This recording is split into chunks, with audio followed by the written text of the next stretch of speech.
Eu sei que o meu Redentor vive, a esperança em meio ao sofrimento.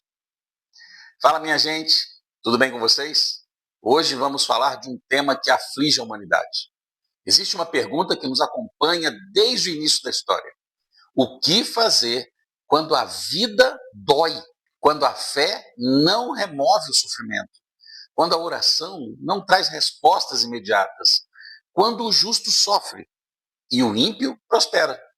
Imagine o seguinte cenário: um homem perde todos os seus bens, depois perde seus filhos, logo em seguida perde a sua saúde e, para piorar, perde também a compreensão dos amigos. Esse homem é Jó, e é justamente no fundo do poço que ele faz uma das declarações mais extraordinárias de toda a Bíblia. Eu sei que o meu Redentor vive e por fim se levantará sobre a terra. Percebe a força dessa frase? Ele não disse eu creio, eu acho, eu espero, talvez. Ele disse eu sei. É uma fé que nasce no meio da dor e não depois dela. E aqui está o pensamento poderoso desta aula. A maior declaração de esperança da Bíblia nasce em um dos momentos mais sombrios da vida humana. Hoje vamos entender 3 verdades profundas dessa declaração de Jó. Primeiro, o Redentor vivo em meio ao sofrimento. Segundo, a esperança da ressurreição. E terceiro, o cumprimento dessa esperança em Cristo Jesus. E talvez, no final desse estudo, você perceba algo surpreendente em sua vida. O sofrimento não destrói a fé verdadeira, ele a revela. E logo, no tópico 1, vamos estudar sobre o Redentor vivo em meio ao sofrimento. Existe uma palavra fundamental no texto de Jó: Redentor. No hebraico bíblico, a palavra é Goel. Goel era o parente resgatador. Na cultura hebraica, ele tinha responsabilidades muito sérias: resgatar propriedades perdidas, defender um familiar injustiçado, restaurar a dignidade da família, libertar um parente da escravidão.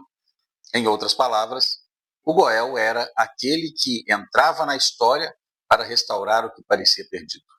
Agora, observe o que Jó está fazendo. Ele olha para a sua vida destruída e diz: meu Redentor vive.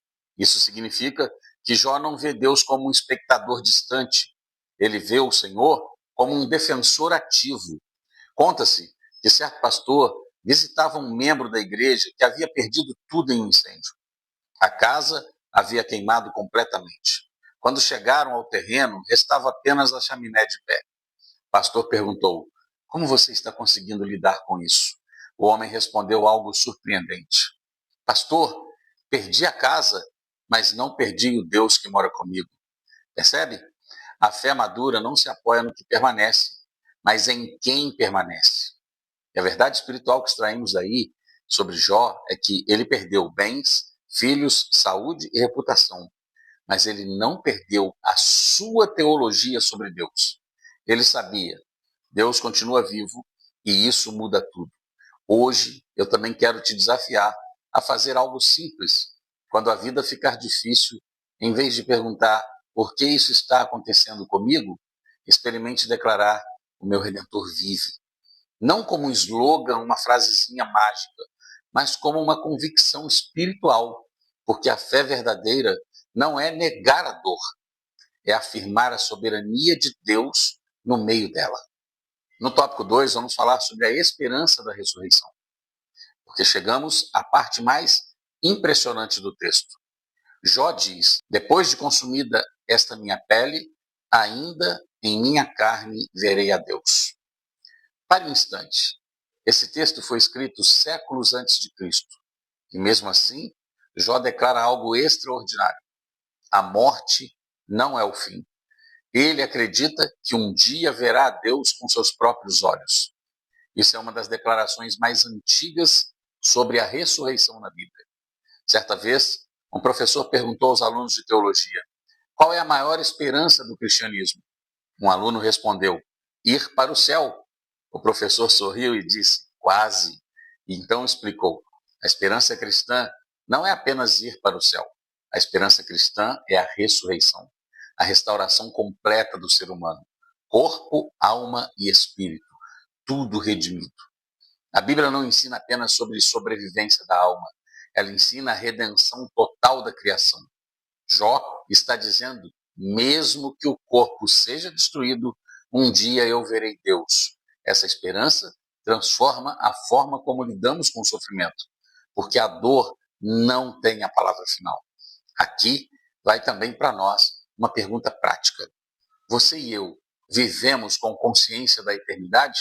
Porque quem vive apenas para o presente entra em desespero rápido, perde a esperança facilmente, mede tudo pelo agora. Mas quem vive com a esperança escatológica entende, essa história ainda não terminou. E isso muda a forma como enfrentamos perdas, crises e injustiças. E finalmente, no tópico 3, vamos falar sobre o cumprimento escatológico desta história em Cristo Jesus. E com isso chegamos ao ponto culminante da revelação bíblica. Aquilo que Jó viu pela fé, nós vemos na história. O Redentor de Jó tem um nome, Jesus Cristo. Jesus cumpre o papel do Goel. Cristo é o nosso Redentor porque ele pagou o preço da redenção, nos libertou da escravidão do pecado, restaurou nossa dignidade diante de Deus, venceu o maior inimigo da humanidade, a morte. A cruz é o ato redentor. A ressurreição é a confirmação da redenção. No primeiro século, os discípulos estavam devastados após a crucificação. Tudo parecia perdido, mas no terceiro dia algo aconteceu. O túmulo estava vazio e o Cristo ressuscitado apareceu aos discípulos. Naquele momento, a história da humanidade mudou para sempre, porque agora a igreja pode declarar com convicção: o Redentor vive, não apenas como esperança futura, mas como realidade presente. E a história ainda não terminou. A Bíblia afirma que Cristo ressuscitou, ascendeu ao céu, reina e voltará para nos buscar. Quando ele voltar, a morte será definitivamente vencida, o mal será julgado, a criação será restaurada. O que Jó esperava pela fé, a igreja aguarda pela promessa. Viver com essa esperança muda tudo. Significa, de fato, viver. E viver com perseverança no sofrimento, com santidade no presente, com esperança no futuro. Porque nós sabemos, a última palavra da história pertence ao nosso Redentor. Concluindo, a declaração de Jó ecoa através dos séculos. Eu sei que o meu Redentor vive não é apenas uma frase bonita, é uma confissão de fé que sustenta o cristão em 3 momentos: quando a vida dói, quando a morte parece ter vencido e quando a esperança parece distante. Jó nos ensina algo poderoso. O sofrimento pode tirar muitas coisas de nós, mas não pode tirar a esperança no Redentor vivo. Porque em Cristo sabemos que a dor não é eterna, a morte não é definitiva e a história não termina no sofrimento.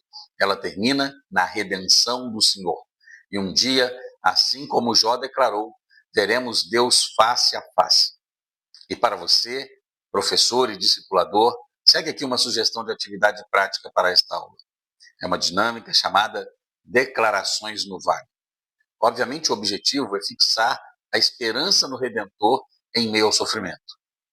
E alguns passos são necessários. O primeiro passo é pedir aos alunos que escrevam no papel uma dificuldade atual, uma dor ou preocupação. Ninguém precisa mostrar para ninguém. No passo 2, peça que escrevam acima do problema a frase "Meu Redentor vive". Logo em seguida, no passo 3, cada aluno deve refletir por 2 minutos se o Redentor vive, como essa verdade muda a forma de olhar para essa situação. No passo 4, convide alguns alunos, caso desejem, a compartilhar suas reflexões. O resultado pedagógico esperado para essa atividade é que os alunos percebam algo fundamental. A fé cristã não nega a dor, ela reinterpreta a dor à luz da redenção. Se esse vídeo te abençoou, por favor, curta, comenta e compartilhe com outras pessoas. E que Deus te abençoe.